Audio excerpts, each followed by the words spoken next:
November 20 വിശുദ്ധ Edmund രാജാവ്. ഇംഗ്ലണ്ടിലെ ഈസ്റ്റ് ആംഗ്ലയുടെ രാജാവായ ഓഫ തന്റെ വാർദ്ധക്യം പ്രാശ്ചിത്യത്തിൽ ചെലവഴിക്കാൻ വേണ്ടി രാജ്യം തന്റെ 15 വയസ്സുള്ള മകൻ എഡ്മണ്ടിനെ ഏൽപ്പിച്ചു. 855 ക്രിസ്മസ് ദിവസം ഭക്തനായ രാജാവ് എൽമോറിലെ ബിഷപ്പ് ഹൂബർട്ട് കിരീടമണിയിച്ചു.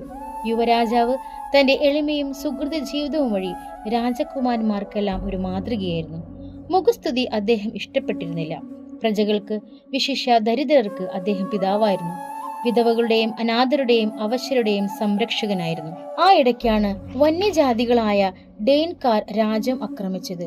അവർ ക്രിസ്ത്യൻ വൈദികരെയും സന്യാസിമാരെയും വധിച്ചു. അദ്ദേഹം രാജാവിനെ ചാട്ടവാറുകൊണ്ടടിച്ചു.